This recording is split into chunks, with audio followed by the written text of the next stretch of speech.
Hey, what's up everybody? Video 44 coming at you with another video. Alright, so we got a trade to announce, and a rather massive one, to be honest with you. The Brooklyn Nets are sending Mikal Bridges and a 2026 second rounder to the Knicks for basically 5 first rounders and 1 second round pick. I'm not sure if you 4 for certain, and you tell me if this is 5. I can't really tell because there's pick swaps involved. You got the 2025 first rounder of the Knicks, the 2027 first rounder of the Knicks, the 2029 first rounder of the Knicks, and the 2031 first rounder of the Knicks. Of course, you can't trade consecutive picks from your own team. So they did the next best thing. They traded every other pick to the Nets. Milwaukee's protected 2025 first rounder is also headed. So that's 5 picks, right? We counted 5 because you got 4 of their own and then Milwaukee as well. And then the 2028 pick swap. So I'm guessing the way it works is in 2028, whoever gets the better pick would go to the Nets.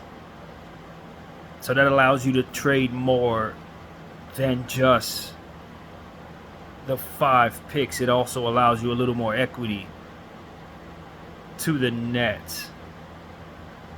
Since you can't trade every pick consecutive years, what you can do is trade 2028 swap. That's how you get around that. And a second rounder, 2025 second rounder as well. 1 second round pick as well. So that's 1, 2, 3, 4, 5 first rounders and a half. Basically, a pick swap is basically a half pick, because a pick swap just means you take whoever has the better pick. For Mikal Bridges, so that's 5 picks and a half. Essentially, how I'm looking at that: 5 first rounders and a half first rounder, plus a second rounder. So that's 6 overall things headed to the Nets for Mikal Bridges and a second round pick. The New York Knicks really gave away a hell of a haul for Mikal Bridges. This is the trade I wanted to see, because I said I wanted to see them complete the Villanova Knicks. Of course, they already got like 4 Villanova players, so they're adding Bridges to it to complete the whole thing. And it allows for them to go forward with Bridges. Now, I didn't look at Bridges' contract, but I also know that Bogdanovic's rights are headed to the Brooklyn Nets, just as a player salary match, I'd imagine. Bojan, the one that they got from Detroit. Bojan, not Bogdan. He plays for Atlanta. But Bogdanovic will be a net to make this trade complete.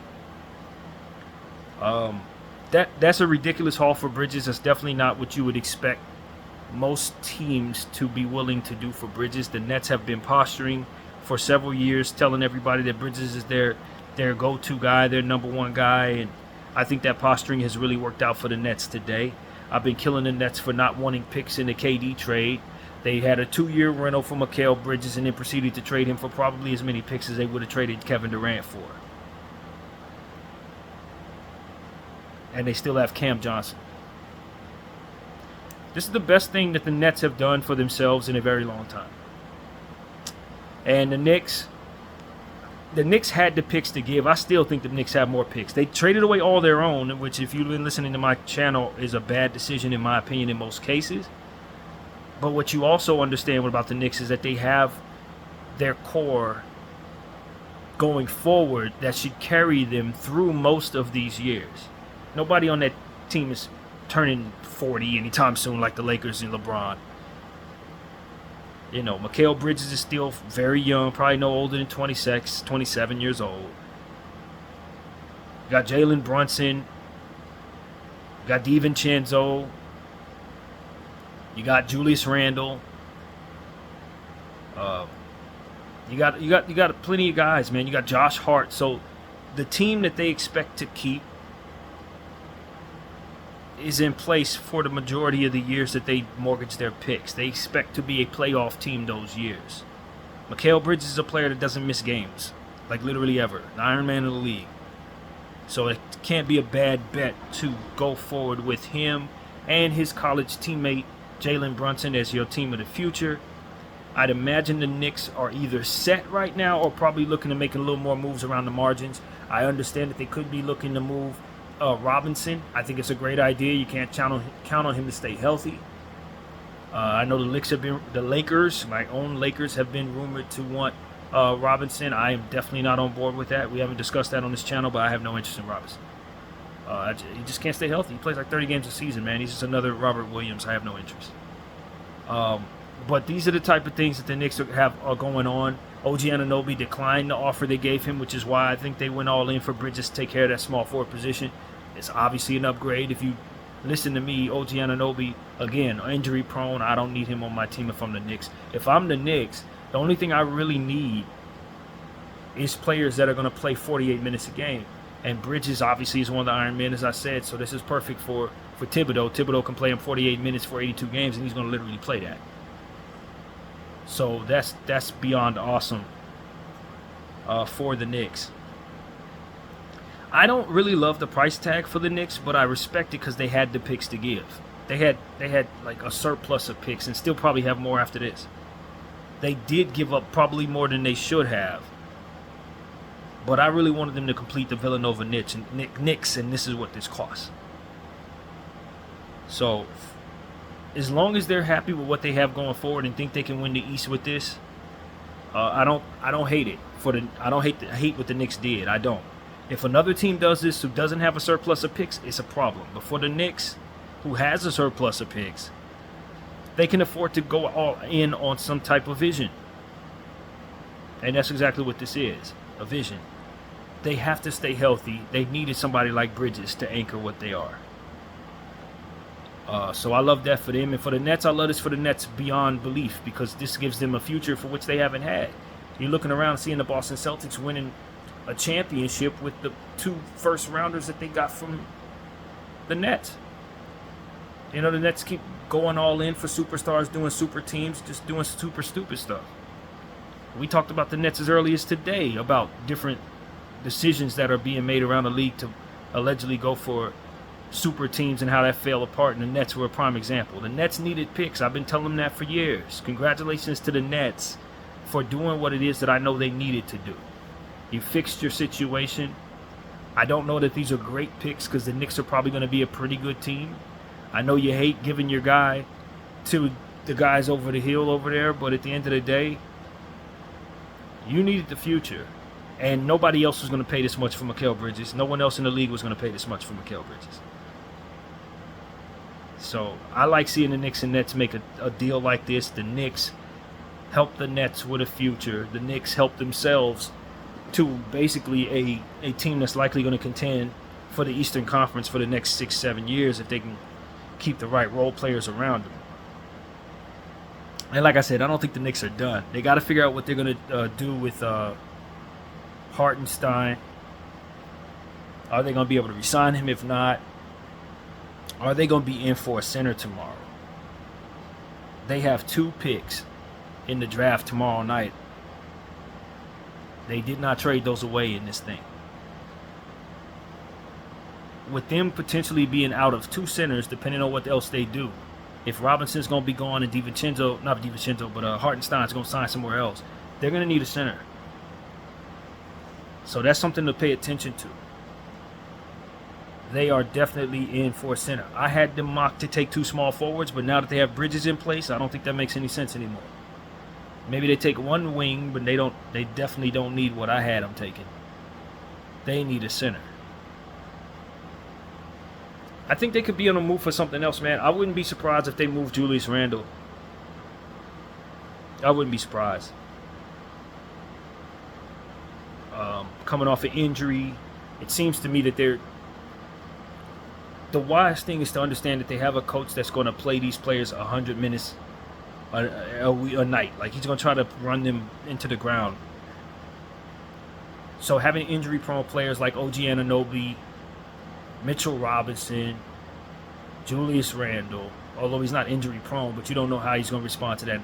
And, I think most people agree that Julius Randle is probably more likely to be moved, given the fact that they're coming together with this Villanova Magic situation going on here.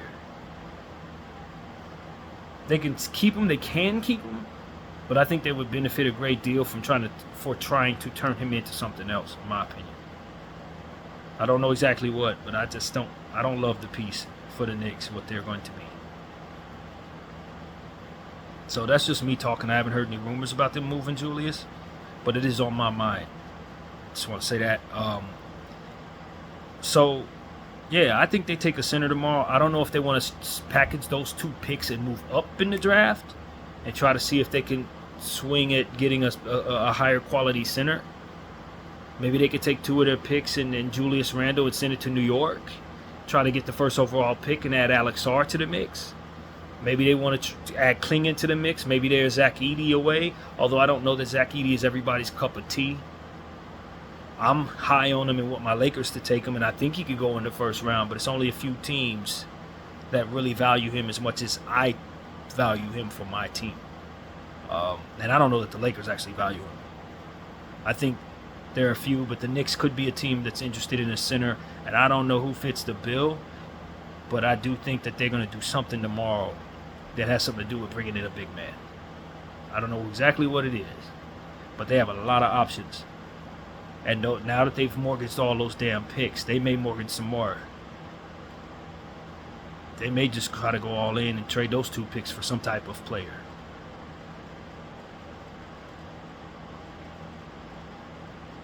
It's interesting, man. My mind is going crazy because I just think the Knicks have so many options right now.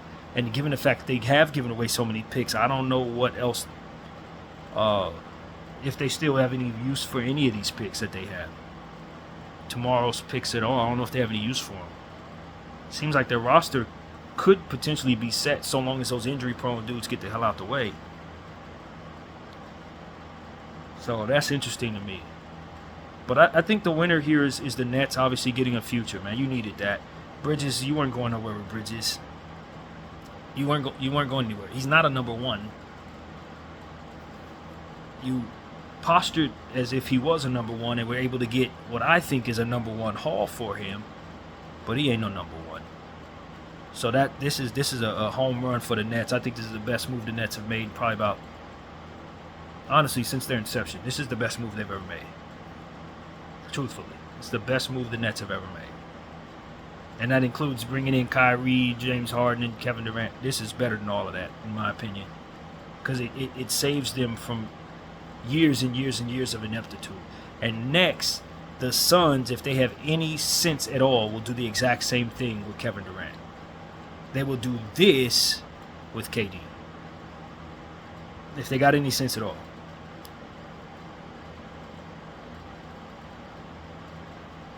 So as a Laker fan, I look up and say, if this is what the going rate for Bridges is, what's the going rate for Anthony Davis if we were to try to move him right now?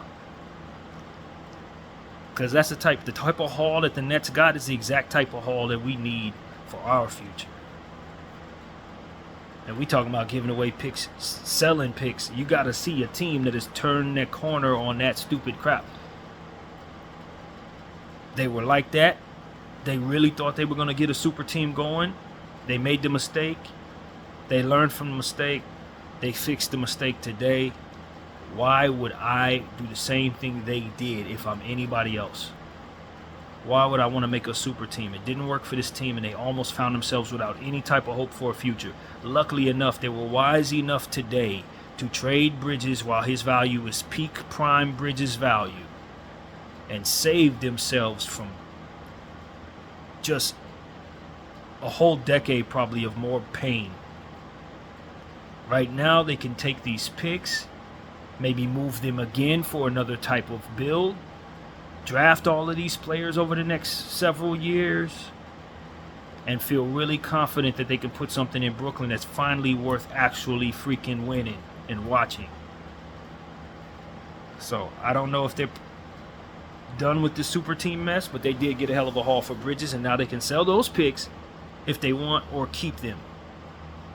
So this is flexibility that the Nets have now picked up that they've never had before. Arguably never had before.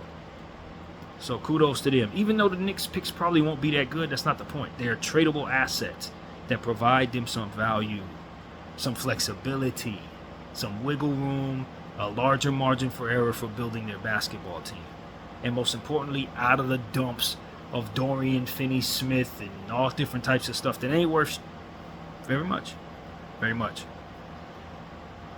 So this is a win for the Nets. If I'm a Nets fan, I'm very, very relieved, happy. I'm popping bottles. You see the tunnel, the light at the end of the tunnel. It's not going to be bad days ahead for you. Your team's not going to be very good right now, but your future's intact and the ability to build something solid is now in place.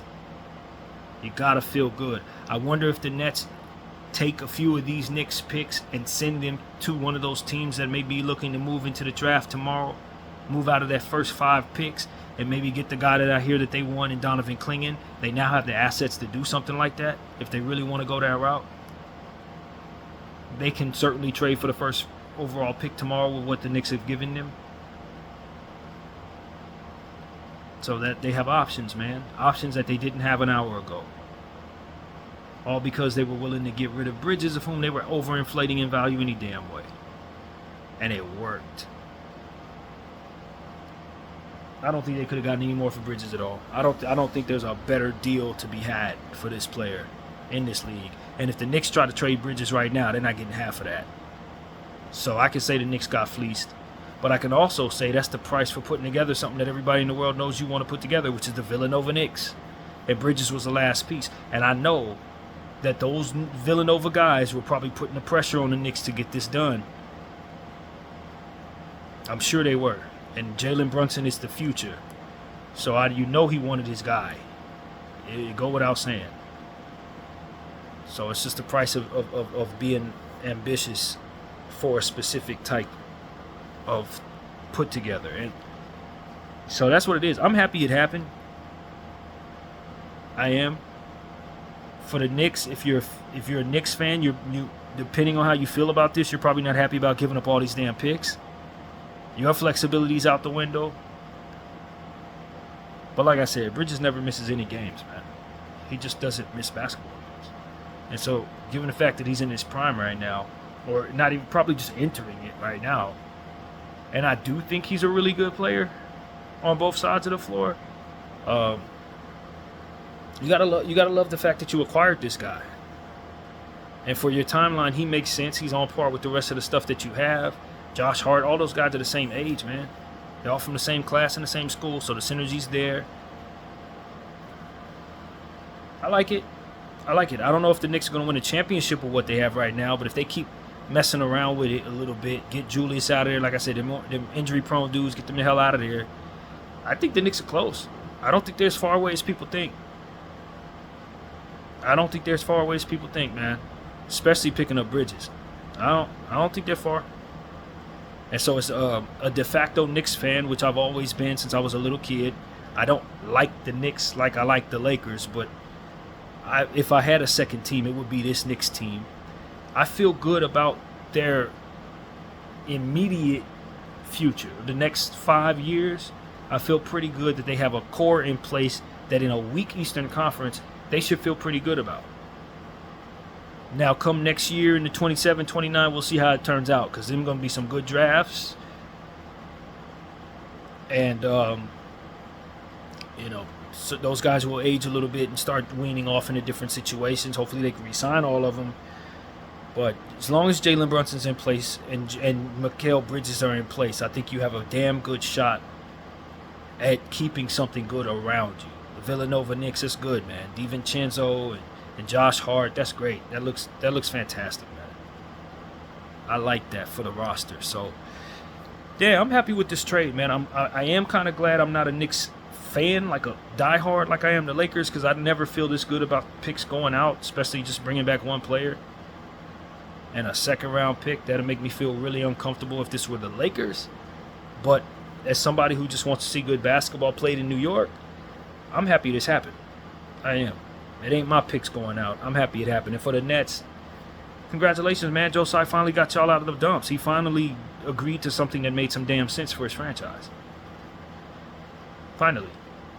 and see how long it lasts. So that's my point of view, man. This is great, man. It doesn't affect tomorrow's draft. None of these picks are for tomorrow. But I do think this opens up the door for the Nets to make another move to either get in tomorrow's draft, which I think they want to do, or, stay out of it and have a future next year. Maybe tank next year. Maybe just let the bottom fall all the way out of that thing and try to see if you can get the top overall pick next year. Well, that's not going to work because none of these are your picks. None of these are your picks. That's the key to it. But whoever has your pick next year, maybe you could take a few of these and try to get your pick back. That's the flexibility of having a deal like this happen. You can take 25 and the pick swap that you just got in 28 and maybe some more stuff here and try to get your pick back from whoever you traded it to. I honestly don't follow them close enough to know. But they gave it to some damn body. Maybe they can get it back from... I think it's Houston. Maybe it's Houston. Maybe it is Houston. They may be able to take some of this, send it off to Houston and get their pick back. And then they could let the bottom half fall out and maybe try to get Cooper Flagg next year. Because like I said, these picks aren't going to be that good. The picks that they picked up are not great because the Knicks are going to be a contender. But things happen. The Knicks have terrible luck. You never know. You never know. But this gives you the flexibility of at least having some talent coming in, some flexibility to make some moves. You can split all these things up into different trades. You got 5 different picks that can go in 5 different directions. You can really build yourself from here. So it's that these picks are not that great is not a bad thing at all. Because first round picks go for a lot in this league. So that's flexibility, man. That's flexibility for you. I'd love to hear what the experts have to say, but from afar, I like this trade for both teams. I definitely think it's a massive overpay, but I think the Knicks can afford it, and that's always a part of what I'm thinking about. Can they afford it? Can you afford to do something like this? If the answer is yes, then if you want to overpay for something, that's your business. Teams I have a problem with are ones that are mortgaging their future, and the teams that can't afford to overpay for crap, going out there and doing stuff they have no business paying for. If I'm a wealthy man and I want to spend $500 on a steak, damn it, I can spend $500 on a steak. But if I only make $250 a check, I ain't got no business buying no damn $500 steak. And that is ultimately my point of view in regards to this NBA. The Knicks are rich. They can do this. They literally can do this. VDL 44. I thank y'all for watching. I'm out.